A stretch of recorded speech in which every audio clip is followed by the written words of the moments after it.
Esse é o pior pós-jogo que existe pra poder gravar, tá? Eu deixo claro isso aqui. É o pior pós-jogo que existe pra poder gravar. Porque quando o Fluminense entra e toma uma coça do adversário, igual foi o jogo contra o Botafogo, a gente tá todo mundo com raiva, o time não jogou nada, você vem pra cá e se você criticar A, B, C ou D, vai ser pouco ainda. Você bate e reclama, e fulano tem culpa sim, e Beltrano tem mais culpa ainda, e se Beltrano rescindiu o contrato agora eu assino e tal. Quando o Fluminense joga contra o Atlético Mineiro, a- muda o esquema, consegue ser um time um pouco mais protegido. A gente começa a ver deficiências claras do elenco. O cobertor é curto. Se fica um time um pouco mais protegido, não cria nada. Se fica um time com um pouquinho mais de criação, é um time totalmente desprotegido. E ainda assim, o Fábio não precisa fazer uma defesa. O Fluminense abre o placar, tem um jogo controlado na mão. A torcida rival começa a xingar o adversário. E aí, um erro de saída de bola e um erro de marcação. Você toma um chutaço no ângulo, toma um empate. Passa o lance, você toma virada. O time morre em campo. Você acha um empate ainda, porque o Fluminense não cresceu tanto assim no jogo para merecer o segundo gol, o primeiro até mereceu. E aí, assim, quando o empate que era ruim passa até a ter um sabor positivo, eu falei isso na narração, porque o Fluminense não jogou, não foi dominado pelo Atlético. Passou longe disso, gente. O Atlético teve tantas chances quanto o Fluminense, praticamente, talvez numa conta objetiva ali, numa conta exata. Talvez não, aí talvez você vai encontrar ali uma chance a mais para um lado, uma para o outro. Mas a análise do jogo, ela vai passar por erros individuais, como o do Serna, por acertos individuais, como o do Serna. A análise do jogo vai passar sobre mais um pós-jogo que eu tenho que vir pra cá falar de elenco. Um time que gastou quase 200 milhões de reais, gastou mais num ano do que tinha gasto praticamente em todo o mandato do Mário Bittencourt. Mais uma vez, eu tenho que vir pra cá poder falar sobre um time que não consegue matar jogo, um time que parece que tem medo. O Bernal dominou a bola no primeiro tempo, e vocês sabem que o meu pós-jogo aqui não é aquele que fica reproduzindo um, outro. Aqui teve aquele lance, não é isso. É muito mais impressões que eu tive do jogo. O Bernal dominou a bola no primeiro tempo, que tem uma avenida na frente dele. Ele dá um tapa, olha aquele espaço todo, olha o Aras na esquerda e dá no Aras. O Aras tem uma bola no primeiro tempo que ele vai carregando, num contra-ataque, aí o Everaldo aparece, ele demora um pouco a tocar, e aí toca no Everaldo, a bola volta pra trás. O Fluminense é um time que parece ter medo. A gente já tinha visto lá com as reservas.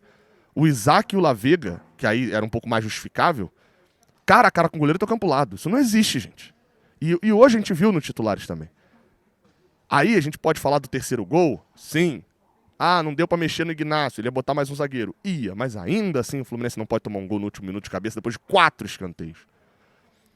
Ah, vamos falar de novo. A gente vai ter que vir pra cá falar de elenco de novo. O Canóbio acerta um chute bonito? Acerta. Porque a gente tem 3 atacantes que não são ótimos. O Keno já foi, tá? Só pra deixar claro que o Keno já foi um atacante ótimo. Hoje não é mais. E aí a gente tem 3 atacantes nota 6, 5,5. Esse é o ponto. Fica complicado, a gente não tem um cara. Aí sem o Germancano, que é o extra série que a gente tem, que é o cara que às vezes bota um jogo no bolso, o que acaba acontecendo? O nosso ataque não resolve o jogo. Se o Aras está apagado como estava hoje, o ataque não resolve o jogo.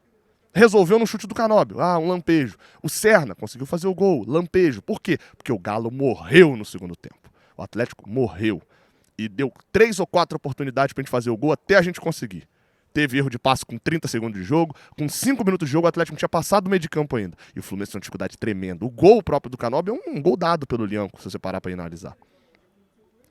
Agora, a gente precisa voltar a falar de elenco quando o Serna dá o segundo gol deles. A gente precisa falar de elenco quando a cobertura, após o chutaço do Hulk, na defesaça do Fábio, que a gente sabe que o Vitor Hugo talvez não fizesse, porque mais uma vez a gente fala de elenco. O titular é no nível 9, o reserva é no nível... Nem acho que seja o caso do Vitor Hugo aqui agora, só mencionei por causa da defesa do Fábio, mas os reservas não acompanham os titulares. E isso, para um time que gastou muito, mostra que, as contratações que foram feitas algumas foram mal analisadas. Algumas foi muito dinheiro gasto em jogadores medianos. Jogadores e clubes esses que se aproveitaram de um momento de instabilidade, de um momento de uma alta do mercado para poder ganhar muito mais dinheiro aos custos de times que estavam desesperados no mercado, como o Fluminense foi. E outras contratações que foram acertadas são de jogadores que estão precisando ter um pouquinho mais, como disse o Thiago, um pouquinho mais de caráter. Jogadores que estão precisando botar um pouquinho mais de mão na consciência e saber que jogar no Fluminense não é o último clube da tua carreira, não, irmão. Tua carreira não acaba amanhã, não. E a torcida sabe de quem que eu tô falando aqui, de vários jogadores. Então tem contratação que foi errada, tem contratação que não deu certo por culpa do jogador. Não tá dando certo até agora. Só que o problema é falta de cobrança. Qualquer um que assume o Fluminense, o Renato a gente sabe disso. O perfil contratado, a impressão que dá do Fluminense é que, imaginem uma casa, ok? Todo mundo aí que já administrou uma casa, né? Já foi pai de família, falando aí, ou mãe de família, né? Temos muitas mães de família também. Sabe que, casa às vezes começa a dar problema, meu amigo. Você vai lá e conserta a goteira, que tava caindo uma goteira. Aí aquela goteira que você conseguiu consertar, ela cessou. Só que aí qual foi o problema que deu? Começa a dar um problema no piso, que caiu muito tempo, caiu água ali, você tem que trocar o piso. Aí você troca o piso, na troca do piso, um estilhaço bateu no vidro, você tem que trocar o vidro. A impressão que dá é que o Fluminense está sempre corrigindo um problema, criando um novo. E isso eu falo de comando. O Fluminense corrigiu um problema de um grupo que estava completamente a Deus dará, sem nenhum comando com o Diniz, onde ele mesmo já não dava conta e os jogadores faziam o que queriam, com linha dura do Mano Menezes. O Fluminense corrigiu o problema do Mano Menezes de um time que era pouco inspirativo, que não tomava, e o Diniz tomava muito gol. Aí botou um que era defensivo, não ia tomar gol. E funcionou durante um tempo. Mas o que aconteceu depois? Você tapou a goteira, o piso já está dando problema. Aí lá vai o Fluminense, e ao mercado buscar um treinador que é ofensivo, que joga com o DNA do Fluminense, pra quê? E também que não tenha problema com o grupo. Amigão, aí a gente volta a ter a mesma... Então assim, parece que tá o tempo todo tapando o sol com uma peneira. E isso vai ser refletido dentro de campo. Novamente, isso não é uma análise só sobre o jogo do Atlético, isso é uma análise mais ampla. Porque eu já estou falando aqui a mesma coisa desde o jogo contra o Vitória, já falei isso daqui no próprio jogo que a gente venceu contra o Sport, que eu abro falando da importância daquela vitória para um contexto geral e tal, que poderia dar uma sequência melhor. A sequência morreu aqui. A importância do resultado do Sport morreu aqui contra o Atlético.